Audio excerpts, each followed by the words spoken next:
Desde hace un par de años la gente se acuerda mucho de Konami. Pensamos en ellos incluso cuando hay niebla. La vieja broma de Twitter, que se me ha ocurrido buscar quién fue la primera persona. Y aquí lo tenéis. Señorita Cometa, 19 de agosto 2011. 0 likes, 0 retweets. No tuvo gracia ni la primera vez. Pero sobre todo nos acordamos de Konami cada vez que compran algún estudio de videojuegos. Pensamos, por favor Microsoft, por favor Sony, comprar a Konami. Pero no, eso no va a pasar. Por lo menos en mucho tiempo. Porque Konami no está en venta. ¡Vamos allá! Konami fue una de las empresas más míticas de videojuegos, teniendo una época dorada entre los 80, 90 y hasta 2014 prácticamente. Estuvieron a tope y tienen su hueco reservado en la historia de los videojuegos, tanto arcade como videoconsolas en todos los géneros y por supuesto con Metal Gear, su último gran juego. Un juego que marcó el fin de una época gloriosa cuando lo dejaron mal terminado y despidieron a Kojima. Y encima de todo eso, cancelaron el PT, que incluso siendo una demo, era considerado uno de los mejores juegos de terror de la historia. Y además probablemente el mejor vídeo del Rubius que ha subido a su canal. ¡La madre va a venir, tío! ¡Se está acercando la madre! Por motivos que no se conocen exactamente, Konami se enfadó muchísimo, cerró el estudio de Kojima en Los Ángeles, trató a sus empleados como prisioneros y despidió a Kojima. ¿Fue esto una buena decisión por parte de Konami?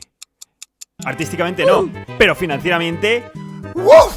¡Uf! Lo que se vino después de 2014.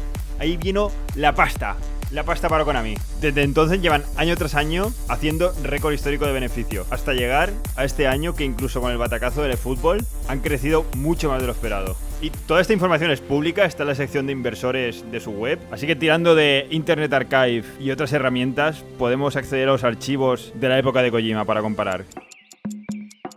Vamos a revisar los datos con este abuelo. Uno de los primeros datos que me ha llamado la atención es el Cost of Product Sales Revenue, que es lo que les cuesta hacer un producto para ganar dinero. En 2014 era 60.000 millones, bajaron a 56.000 en 2015 y siguieron recortando hasta 31.000 millones en 2021 y 40.000 en 2022. Esa bajada de gasto viene en parte por haber despedido alrededor del 90% de la plantilla entre 2014 y 2016. Ahí tiraron a todas las estrellas que tenían trabajando en el estudio y todos los que le seguían. Y ahora poco a poco están volviendo a fichar nueva gente que se asemeja más a la nueva filosofía de la empresa. Konami es una empresa bastante compleja que tiene 4 ramas. La primera es la digital, que es la que aporta un 90% de los beneficios. Luego está Amusement, que son las recreativas, con un 4,2%. También la Gaming, que son los casinos, con otro 4,2%. Y los gimnasios, con un 1% del total de los beneficios. Estas cantidades están en millones de yen, así serían dólares. La división digital da 550 millones al año, que ahora vais a ver de dónde sacan ese pastizal. Luego la parte de casinos ha recaudado 25,3 millones. Al parecer tuvieron mal año en 2020 porque cerraron Las Vegas. Y yo no sabía que Konami tenía máquinas tragaperras en Las Vegas. Y esto me recuerda cuando sale Nivel diciendo en Twitter: oh, hay un insider que ha dicho que están planificando 3 Silent Hills. Pues aquí tienes el nuevo Silent Hill. ¡Tragaperras! Y espérate, porque tirando del hilo me he encontrado que la central de Konami en Estados Unidos, que se llama Konami Gaming, o sea, cerraron la de California que llevaba Kojima y abrieron esta en Las Vegas. O sea, Konami Gaming está en Las Vegas y hay gente que dice: no, el fútbol no es pay to win. ¿No? Mira cómo funciona la cabeza de esta gente. ¿Dónde montamos la central? ¡En Las Vegas! ¿Qué pasa? Y cerramos el estudio de Kojima en California, que ahí trabajan demasiado. Y bueno, porque quede totalmente claro, Konami Gaming de Estados Unidos son máquinas tragaperras. Ahí no hacen videojuegos, pero le han puesto gaming porque les ha dado la gana. Y la sección de videojuegos es la Konami Digital, que da 550 millones, principalmente con el Yu-Gi-Oh!, que tiene un juego free to play que se llama Master Duel y está disponible para móviles, todas las videoconsolas y PC. Yu-Gi-Oh! También tiene una serie, o sea, están sacando pasta que flipas de Yu-Gi-Oh!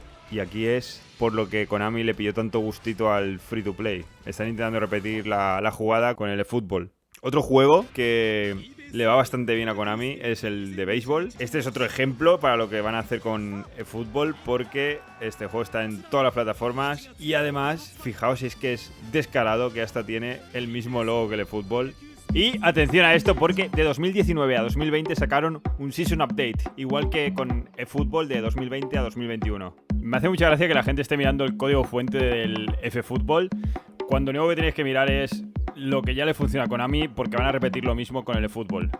Como meter el modo Sushi Survival.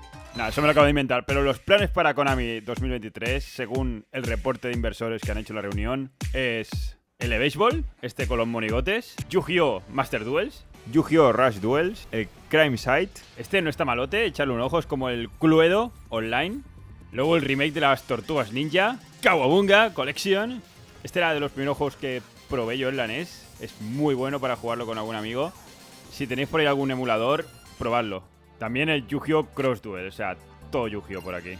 Y luego las recreativas para bailar, cosas japonesas rarísimas y las putas tragaperras para degenerar de los casinos. Y esto es lo que hay, chavales. No os volváis locos especulando, porque esta es toda la info y es pública. Konami se lo ha montado muy bien, tiene un gasto mínimo y están sacando beneficio por todas partes.